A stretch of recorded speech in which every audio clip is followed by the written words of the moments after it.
Chancellor of Usiu-Africa, Professor Paul Zeleza, the Management Board present here today, including the Deputy Vice Chancellor for Academic Affairs, the Chair of the Student Council, together with the officials, Bernard Kaur, management team of Econ and Qwetu, members of the Fourth Estate, ladies and gentlemen. First, let me warmly welcome you here to Qwetu Aberdare Heights. I learned that for some of the board members, this was the first time you are getting together, and I'm glad we can bring you together at Qwetu. And hopefully you can see, where some of your students will be staying in the days to come. I think I wanted to use this occasion to make maybe 3 points, because I think it's a historic moment for the partnerships between public universities and private providers of student accommodation that has been extremely successful around the world. I remember a few years ago, I went to Imperial College in London, and a lot of the accommodation that Imperial College provides students is not owned by the university. It's actually owned by private providers, but you would never know when you go to Imperial that that is the case, because they have formed a seamless partnership between the universities and the providers of student accommodation. And hopefully today is the launch of a similar thing for Sub-Saharan Africa, certainly for Kenya. So let me just say 3 broad things. Number 1, it's been a long journey for us in the student accommodation field. Most people don't know because they only saw us when the first buildings came up. But it's been a 6-year journey, $85 million down, and today we have 3,000 operational beds, including over, about 700 here in this building, 500 across the road, so a total of about 1,200 beds around USIU. We also have a construction pipeline of about 7,000 beds that are going all around Nairobi, from Karen to Hurlingham, to Chiromo and other locations that are actually under construction as we speak. So as we speak, this is already the largest purpose-built student accommodation portfolio in Sub-Saharan Africa, and we are soon going to be overtaking South Africa actually, which hopefully is a good thing for this country. Now, when it comes to education and housing, and I look at a lot of data every day on education and housing, I look at World Bank data, I look at data from the Kenya National Bureau of Statistics. And one of the things that you notice about education and student housing is that it is going to be a massively growing area. And why is that? Despite what we call the Matiang'i reforms, then came the Magoha ones, and then came COVID. And everyone said that student education is going to change. It's no longer going to be physical. Students won't go to college. But what are we seeing 1.5 years into the pandemic? We are seeing today, national, all the schools, public schools have opened. We are seeing universities opening. And we are even seeing those who are doing blended learning. We have a lot of students living with us that are doing blended learning. We've just seen a class going on upstairs on the 8th floor. You may have noticed for those who did the tour. That's a blended class going on with 25 students in that room doing, back in school and learning. And therefore, when you look over the next 10 years, what most people don't see is that we have 12 million school-going students who are going to be going into tertiary education in the next 10 years. 12 million. That number is not going away because of COVID or because of those young people who are in school today are going to be looking for opportunities to study, to learn, to grow, to get opportunities in the 21st century. So where will those 12 million students go to school? They will go to schools like Usiu-Africa, and I was there a few weeks ago, and I saw a new impressive social science school being built, and really just reflects the forward thinking that the university is having, that even during COVID, you've been able to complete such an impressive facility. And those kind of facilities, coupled with accommodation like this at Qwetu, provide Kenyan university students the right type of facilities that match even what I saw at the Imperial College in the UK, which has existed for more than 100 years. And that's what's going to serve those 12 million young Kenyans who are today in primary and secondary school, but will be coming into university. The future of education, the future for higher education, and the future for purpose-built student accommodation is very, very bright. I do not even think we can meet the demands that will be there. I don't know how we are going to serve those 12 million, and they are coming. Today they are 5 years old, some of them they are 10 years old, and some are 15 years old. But they are surely coming into university. So we have to prepare to serve them. We've got to go ahead of the curve and make sure that we can meet that need. And we have seen it ourselves at Qwetu, with all our operational properties before COVID, all now over 85–90% occupancy. Some are actually full, we are turning away students. And that just shows the resiliency of the sector. And I don't think COVID is going to change that. I think the third point that I thought I should make today is that the buildings like this you've seen today, they are extremely capital intensive. This particular place you are today, this is over R1 billion to build and equip. Now, with that kind of capital outlay, it is very difficult for universities to do this by themselves. It would mean that they move away from their core business of academic and research to start doing student, which is non-core. So around the globe, for the last 50 years, universities are partnering with the private sector because we are able to go out and raise capital to do this kind of projects. You will have seen last week that our green bond was oversubscribed by investors. So we have the capital to deploy. We wanted 1.4 billion, we got over 2 billion. And that capital is going into these projects that you are seeing. That capital we are able to mobilize because investors, when they look at the data, they can see that there'll be a huge demand for education and student accommodation. It can only be done by partnerships like the one we are launching today. Because this kind of accommodation requires capital, it requires know-how on how to manage and operate these buildings, and that's what we've been investing in. So we see, and I've been studying the higher education sector for the last 4 years. We've had meetings with the policy makers, right from the Treasury to the ministry.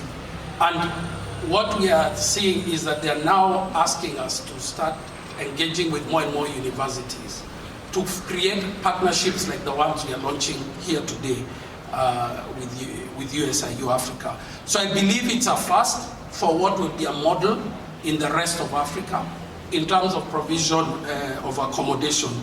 And what does our partnership entail? So our partnership entails Qwetu becoming the official accommodation provider for Usiu-Africa, with access to the marketing and other platforms that the university deploys to when bringing in students, so that when a student goes and they've just finished high school and they want to look for accommodation, and they're coming from Burundi or from Kericho or even from Nairobi, they will be able to go in and find the university course of choice and the accommodation choice that they would like. And that is going to, I had the president of the student council saying that so many students get conned, when they are coming from, especially overseas, by unscrupulous agents, because they cannot find accommodation when they go to the university website. They cannot be able to see what exactly they will be able to book and live in. In return, of course, Qwetu has committed to support Usiu-Africa in various programs and initiatives. We will support the university with a referral fee that we have agreed upon. We will also support by providing accommodation and tuition partnerships and scholarships that will enable those who are less fortunate to also get an opportunity to enjoy the kind of accommodation that we have here. And we are really delighted to see the partnership that Usiu-Africa has launched with MasterCard Foundation, and the way it will support underprivileged students who could otherwise not have afforded to come to USIU. And we are also looking to hosting those students here, in accommodation that gives them dignity and gives them a sense of fulfillment and achievement, even as they look at what they want to do in their lives. I think more, safe and secure accommodation is a thing we should not say we cannot say enough about. We have seen students in public universities especially being mugged, and some being unfortunately losing their lives, because where they are staying, you find someone died 3-4 days ago, nobody even knows what happened to that student, and it's quite unfortunate. And that's where this kind of partnerships will go a long way. And so we look forward to growing this partnership with Usiu-Africa in the days and years to come, and to making sure that our students who are coming into college and university will enjoy extreme conditions of living that compare with anywhere in the rest of the world. So with those remarks, I think I'd like to say thank you to USIU for seeing that this is an opportunity, for being the first. I keep saying, when we went to London with the president in January last year to launch the first green bond in London, it was the first, and there are never two firsts. Again, this is the first type of partnership. There is now to be another first. It is the first one, and congratulations to Usiu-Africa for the vision and foresight to see this opportunity as something that serves the interests of the students, who at the end of the day are the most important people we are serving here. It is the provision for students that is the most important thing that we are doing. And in fact, with those sentiments, I would like to invite the... Good morning, everyone. Good morning. Mr. Edward Kirathe, CEO, Econ Holdings, and your team, colleagues from Usiu-Africa, student representatives from Usiu-Africa present, including Bernard, members of the media present, ladies and gentlemen, good morning. Good morning. I'm delighted and honored to join you this morning for such an auspicious occasion. This occasion marks yet another milestone in the Usiu-Africa journey towards establishing and maintaining structured, mutually beneficial partnerships. Thank you, Econ Holdings, and by extension, the Qwetu Student Residences fraternity for your support. As you are aware, Usiu-Africa is an independent, private, not-for-profit institution. We are the oldest private secular university in East Africa. We are 52 years old this year, so we are middle-aged. We serve more than 6,000 undergraduate students from across the globe. Typically, every semester, we have students from more than 70 countries. And what Bernard talked about is extremely important. For many of them, it's the first time they've left their country, or their region, or their continent. And they've entrusted us that not only are we going to provide a first-rate education, but also take care of them. Make sure that where they live is safe and secure. Our vision is to be a premier institution of academic excellence with a global perspective, which in essence means we seek to provide an outstanding higher education in an African context with a global outlook. Today, we are here not only for the official opening of this magnificent Qwetu Student Residences, which is in close proximity to the Usiu-Africa campus, but also to sign a nominations agreement between Usiu-Africa and Econ Holdings Limited. As the CEO for Econ noted, it is extremely important for institutions of higher education to enter into productive, mutually beneficial partnerships that utilize the respective expertise and meet the respective interests of the partners. Our core business is teaching and learning, and the core business of Econ is providing student accommodation. This is a marriage made in heaven. By providing purpose-built student accommodation, Econ Holdings has in a significant way helped to alleviate one of our biggest challenges here at Usiu-Africa. With a student population of more than 6,000, as I indicated, Usiu-Africa's on-campus accommodation can house a mere 258 students. When the hostels were built in the early 1990s, that represented a huge percentage of the student body. Today, it's a drop in the ocean.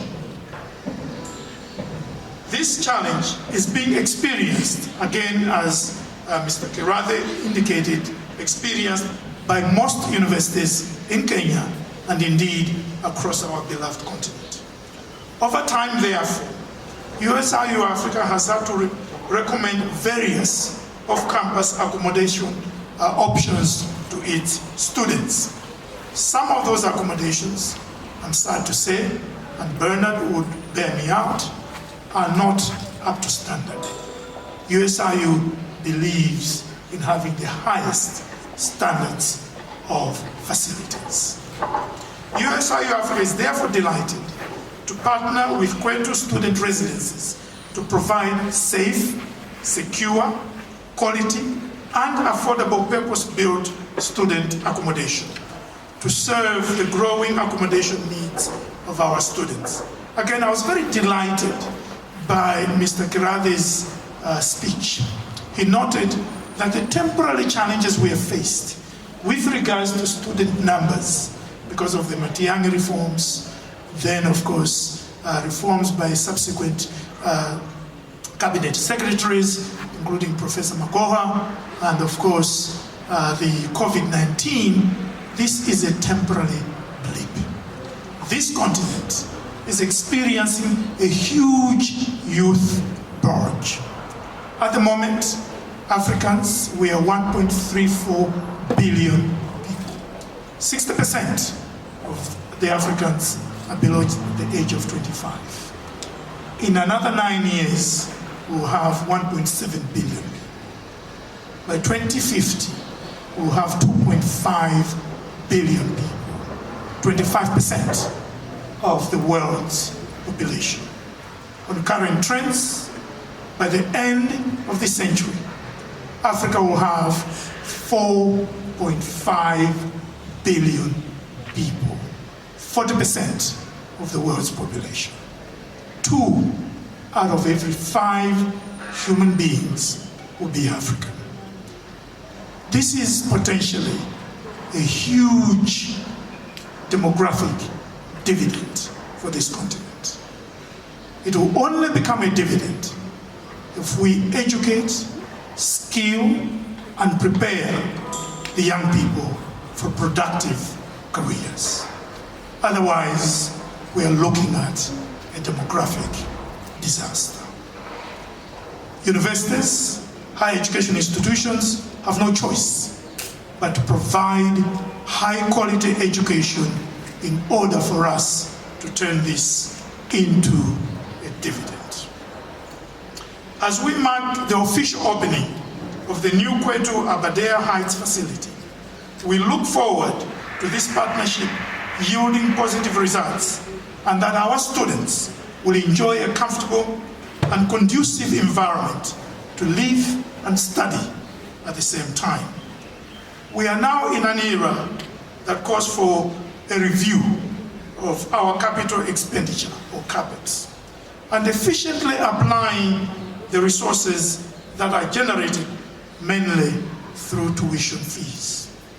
By partnering with Econ Holdings, Usiu-Africa may consider redeploying the resources that it would invest in constructing student accommodation to other academic-related programs, such as ICT infrastructure projects, due to the evolving instruction format to online learning being accelerated by the COVID-19 pandemic. I'm happy to say that this partnership, through this partnership, Econ Holdings has committed to sponsor an annual Vice Chancellor's Academic Award, provide internships to 8 students per annum, and to provide accommodation sponsorship of approximately 2.5 million Kenyan shillings per annum to students nominated by the university. And some of the other benefits Mr. Kirathe mentioned. This is indeed a testament to the commitment that Econ Holdings has put into this partnership, and we thank you very much. Last but not least, Usiu-Africa is proud to be associated with Qwetu Student Residences, which provides high-quality student accommodation that complements our focus on providing students with high-quality teaching and learning experiences. This is also in line with our efforts to build mutually beneficial partnerships with various service providers, allowing us to focus on our core mandate. Together, we are a right fit.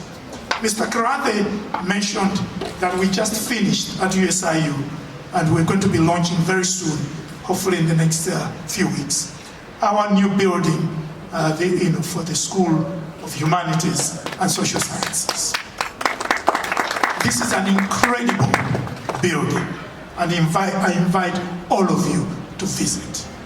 It is, not to put too fine a word, probably the best instructional building in this country. It is almost 14,000 square meters. Engineer Warui, I'm looking at him, is one of the key people behind that project.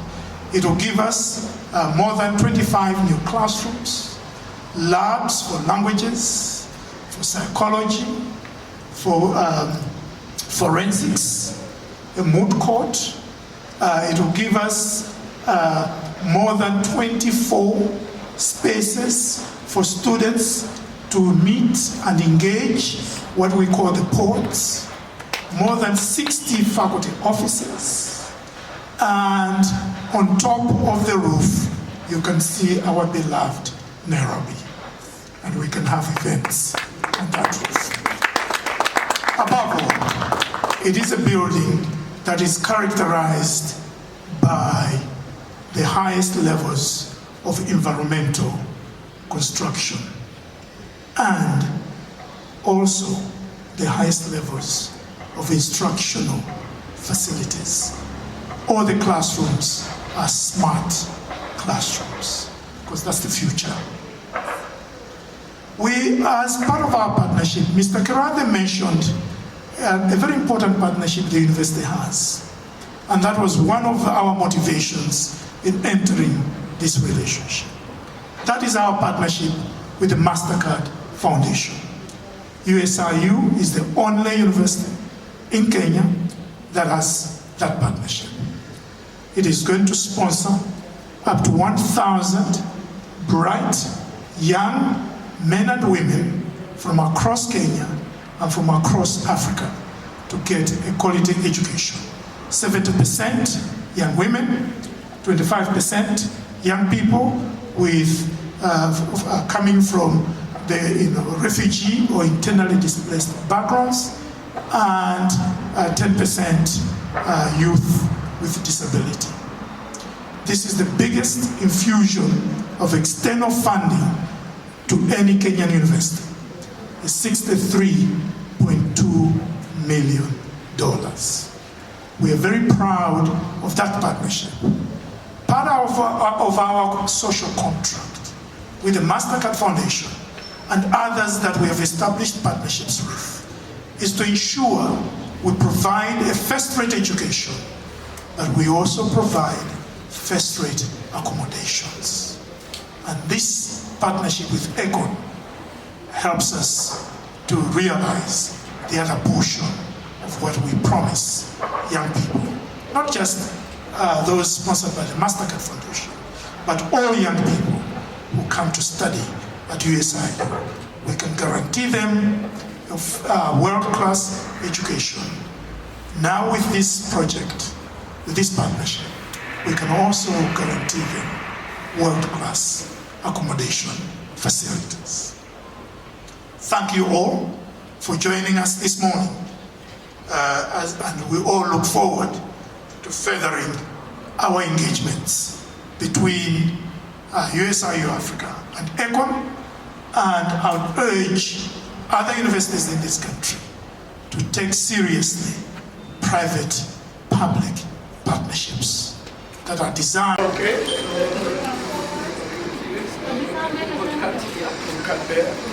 So you guys are ready? Yes. So on 3, okay, 1, 2, 3.